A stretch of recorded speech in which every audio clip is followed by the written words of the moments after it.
সেখানে আমরা intermediate complete করে আমরা ডিপ্লোমা করতেছি এবং আমাদের সম্মানটা দেওয়া হচ্ছে ইন্টারের সমমান।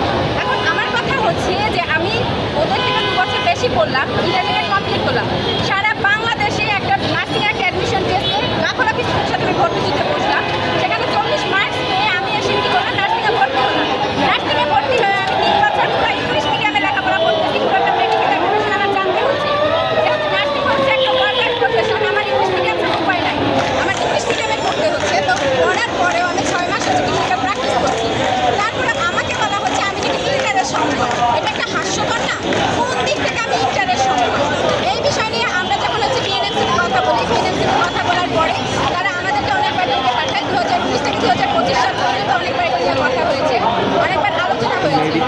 এর মধ্যে লাস্ট 36 দিন যাবৎ বাংলাদেশের বিভিন্ন জেলায় হচ্ছে যে আমাদের আন্দোলন হয়েছে। হওয়ার পরে এখানে হচ্ছে গত 5 তারিখে আমাদের আন্দোলন হয়। 5 তারিখে আন্দোলন হওয়ার পরে আমরা এখান থেকে ওনাদেরকে 48 ঘন্টার আলটিমেটাম দিই।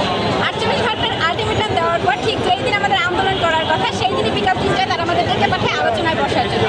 আলোচনায় ওনারা বসে আমাদেরকে বললো যে ঠিক আছে, আমাদেরকে একটা আশ্বাস দিন, আমাদের দাবি পূরণ করার তারা চেষ্টা করবে। কিন্তু তারা তারপরও সেই 7 তারিখে গেছে তাদের আলোচনা আমাদের সাথে বসছে, কিন্তু আজকে 14 তারিখে এসেও তারা আমাদের কোনো দাবি পূরণ করেনি, কোনো লিখিত দেয়নি। আমরা মূলত এই কারণে এখানে আসছি যে আজকে আমরা ডিপ্লোমা ডিগ্রি সমমান না নিয়ে আমরা এখান থেকে ঘরে ফিরবো না। আপনারা যে এখন পর্যন্ত এখানে অবস্থান করছেন, আপনাদেরকে কি প্রশাসন থেকে কোনো কিছু জানানো হয়েছে কিনা? প্রশাসন থেকে ওইভাবে বলতে আমাদের এই প্রশাসনের এখানে লোকজন এসে কয়েকবার বলছিল যে আপনারা রাস্তাটা ছেড়ে দেন। এই সেই তো একটু আগে এসে ওনারা বললো যে তারা নাকি আমাদের সাথে বসতে চায়। কতবার তো আপনারা কি বসার জন্য ইচ্ছুক? আমরা আর কোনো বসতে চাচ্ছি না। অনেক বসা হয়েছে, অনেক কথা হয়েছে তাদের সাথে। 19 থেকে 25 সাল পর্যন্ত অনেক বসা হয়েছে। তারপরে হচ্ছে যে মাসে মাসে কথা বলতেছে। তাদেরকে আমরা লিখিত দিচ্ছি, জানাচ্ছি, তাদের কোনো কিছু গায়ে লাগতেছে না। আমরা কত বসবো?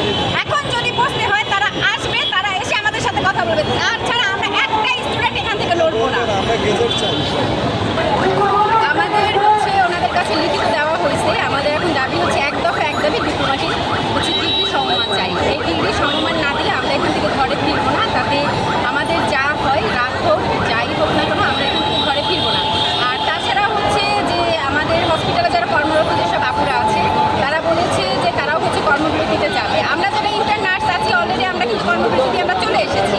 এখন আমাদের দাবি শুধু একটাই, এক দফা এক দাবি ডিপ্লোমাকে ডিগ্রি চাই। আদারওয়াইজ আমরা এখান থেকে কেউ নড়বো না, কখনো নড়বো না। আমাদেরকে এখান থেকে সরানোর একটাই উপায় হচ্ছে আপনারা আমাদেরকে লিখিত দেন।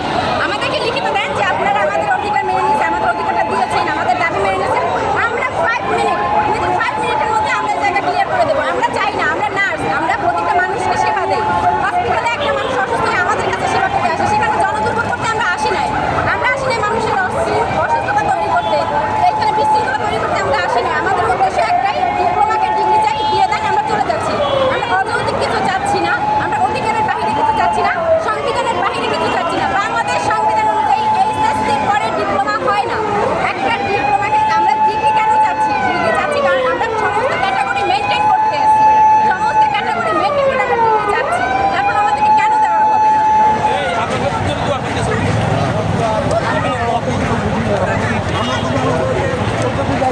কেউ যাবে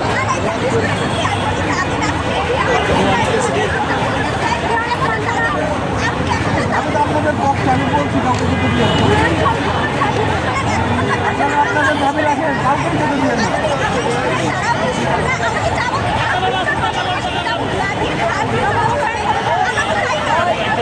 ভালো কথা বলছি। আইডি কার্ড দেখে না ভাড়া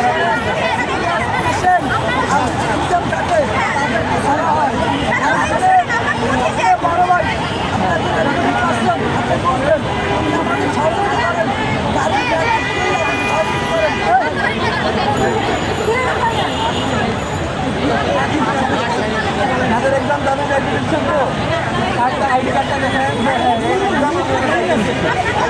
আবার যদি আর একজনও যায় তাহলে কিন্তু আবার সমস্যা। আপনার 3টা বাইক আছে আমার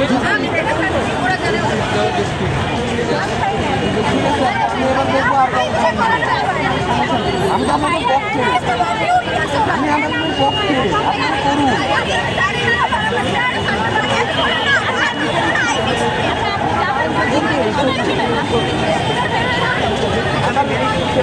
দুটোই রাখি আমরা রাজপথ ছেড়ে দিব।